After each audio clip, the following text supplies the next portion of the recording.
शुक्रिया अदा करना चाहता हूं कि आपने और पूरे केंद्रीय मंत्रिमंडल ने आज तक हमें हर कदम पे साथ दिया है और आपकी तरफ से जो जो निर्देश आए उन निर्देशों का भी हमने बहुत कड़ाई से पालन किया। आपका हमेशा सहयोग मिला। दूसरा सर, इस वक्त दिल्ली के अंदर बहुत बड़ा ऑक्सीजन का क्राइसिस चल रहा है जिसमें आपकी मदद चाहिए। तो प्रधानमंत्री जी, सबसे पहले आपको धन्यवाद देता हूं कि केंद्र सरकार ने दिल्ली का ऑक्सीजन का कोटा बढ़ा दिया है। लेकिन सर, मैं आपसे हाथ जोड़ के प्रार्थना करता हूं कि इस बढ़े हुए ऑक्सीजन के कोटे को दिल्ली तक पहुंचाने में हमारी मदद करें। एक एस्टीमेट के हिसाब से दिल्ली को 700 टन ऑक्सीजन की ज़रूरत है। आपने हमारा कोटा 480 टन कर दिया, बहुत बहुत शुक्रिया। लेकिन पिछले 24 घंटों में इस बढ़ाए हुए 480 टन में से भी केवल 350 टन ऑक्सीजन दिल्ली पहुंच पाई है। प्रधानमंत्री जी, जब से ऑक्सीजन का संकट शुरू हुआ है मेरे फ़ोन बजते रहते हैं। कभी कोई अस्पताल कहता है कि 3 घंटे की ऑक्सीजन बची है, कभी कोई अस्पताल कहता है कि 2 घंटे की ऑक्सीजन बची है। हम कारण जानने की कोशिश करते हैं तो पता चलता है कि पीछे किसी राज्य ने दिल्ली के लिए ऑक्सीजन लाने वाले ट्रक को रोक रखा है। हमने मदद के लिए केंद्र सरकार में कुछ मंत्रियों को फ़ोन किए। शुरू में उन्होंने खूब सहयोग किया सर, लेकिन अब वो भी बेचारे थक गए हैं। सर, देश के संसाधनों पे तो 130 करोड़ लोगों का अधिकार है ना। अगर दिल्ली में ऑक्सीजन की फैक्ट्री नहीं है तो क्या दिल्ली के 2 करोड़ लोगों को ऑक्सीजन नहीं मिलेगी? जिस राज्य में ऑक्सीजन की फैक्ट्री है, क्या वो दिल्ली की ऑक्सीजन रोक सकते हैं? ऐसे में हम क्या करें? सर, मैं आपका बेहद शुक्रिया अदा करना चाहता हूं कि आज आपने ये मीटिंग बुलाई है, बहुत सही समय पे ये मीटिंग बुलाई है। पर सर, मैं आज ये जानना चाहता हूं कि अगर आज या कल या किसी भी टाइम हमारे दिल्ली के किसी अस्पताल में अगर 1 घंटे की, आधे घंटे की, 2 घंटे की ऑक्सीजन बच जाए और लोगों की मरने की नौबत आ जाए तो मैं फ़ोन उठा के केंद्र सरकार में किससे बात करूं?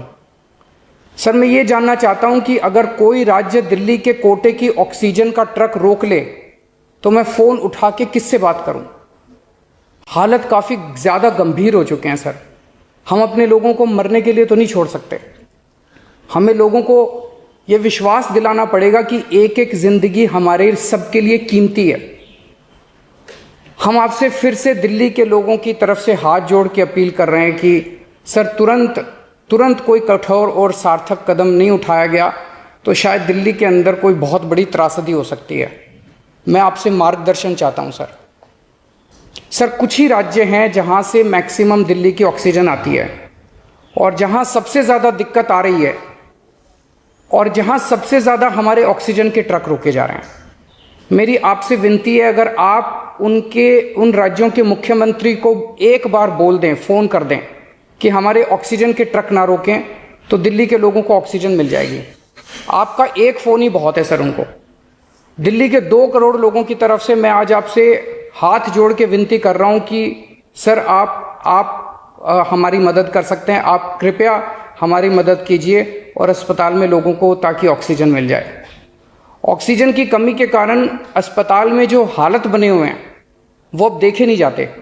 लोग बहुत ज़्यादा तकलीफ़ में हैं सर। पूरी रात हम सो नहीं पाते, नींद नहीं आती। इनका मुख्यमंत्री होते हुए भी मैं कुछ नहीं कर पा रहा। डर लगता है कि ऑक्सीजन की कमी से कहीं कोई बड़ा हादसा ना हो जाए। ईश्वर ना करे, अगर ऑक्सीजन ना मिलने से कुछ अनहोनी हो गई तो हम सब कभी अपने आप को माफ़ नहीं कर पाएंगे।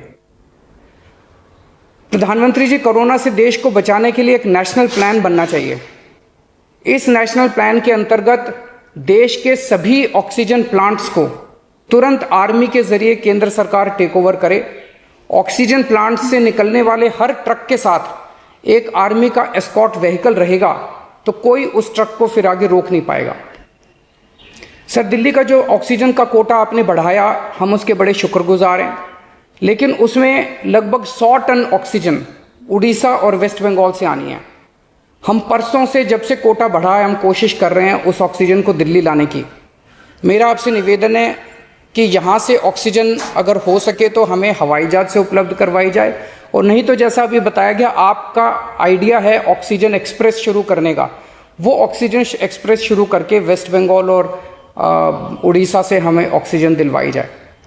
आइडिया नहीं, ऑलरेडी चल रहा है। सर दिल्ली तक नहीं पहुंच पा रही हमारी, दिल्ली तक नहीं आ रहा। उसमें अगर हमें दिल्ली के लिए भी कॉरिडोर मिल जाए तो आपकी बड़ी मेहरबानी होगी सर। आपने 2-3 जगह तो कर दिया सर, आपके इंटरवेंशन से मुझे पता चला। एक दिल्ली के लिए और करा दीजिए सर, यहाँ की हमारी 100 टन ऑक्सीजन उधर से आनी है। प्रधानमंत्री जी, हमारे देश के वैज्ञानिकों ने इतने कम समय में जो वैक्सीन बनाई है, इसके लिए हमारे वैज्ञानिक साधुवाद के पात्र हैं। आपने इसमें जो प्रयास किए, आपका बहुत बहुत शुक्रिया। अब हम सब लोगों को मिलके कम से कम समय में अपने नागरिकों को ये वैक्सीन लगवानी चाहिए। इसमें केंद्र और राज्य सभी सरकारों को हमको मिलके काम करना है। अभी सर केंद्र सरकार ने आदेश जारी किए हैं कि 1 मई से राज्य सरकारें सीधे कोरोना वैक्सीन खरीद सकती हैं।